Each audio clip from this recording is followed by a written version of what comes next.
اسی طرح ایک اور حدیث رسول اکرم صلی اللہ علیہ وسلم ارشاد فرماتے ہیں، رسول اللہ صلی اللہ علیہ وسلم نے اپنے اصحاب سے دریافت فرمایا، پوچھا بتاؤ زنا کے متعلق تم کیا کہتے ہو؟ انہوں نے عرض کی یا رسول اللہ یہ تو حرام ہے،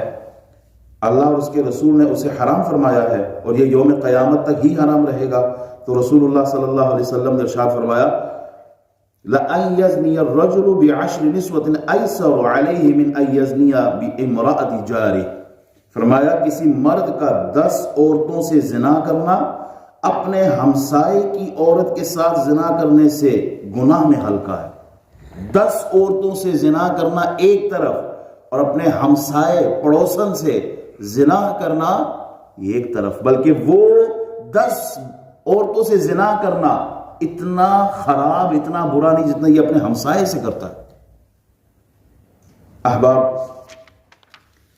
ہم ایک ایسے معاشرے میں جی رہے ہیں کہ جو آنکھیں بند کرنے سے ہم یہ نہیں کہہ سکتے کہ برائی ختم ہو گئی ہے، آنکھیں بند کرنے سے برائی ختم نہیں ہوگی، حقیقت بیان کرنا ہے۔ میں منصب امامت پر ہوں اور اس وقت ممبر پر بیٹھا ہوں، جو بول رہا ہوں سچ بول رہا ہوں، اللہ دیکھ رہا ہے۔ کئی ایسے کیسز آئے ہیں، کئی ایسے مسائل پوچھے گئے ہیں، امام صاحب سسر نے بہو کے ساتھ یہ کیا، امام صاحب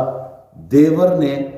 بھابھی کے ساتھ یہ کیا، اور یہ میں انگلینڈ کی بات کر رہا ہوں، یہاں کی، پاکستان کی بات نہیں کر رہا، یہاں کی بات کر رہا ہوں۔ اور کئی لوگوں کو پتہ بھی ہوتا ہے فیملی کے اندر، لیکن خاموشی ہے، جو چل رہا ہے چلنے دو، امام صاحب کیا کریں۔ اتنا بڑا ظلم، اتنا بڑا گناہ۔ میں نے حدیث بیان کی ہے کہ جو ہمسائے میں یعنی ایک گھر دور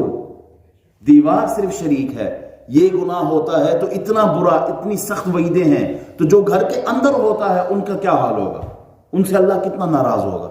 ان پر کتنا غضب ہوگا۔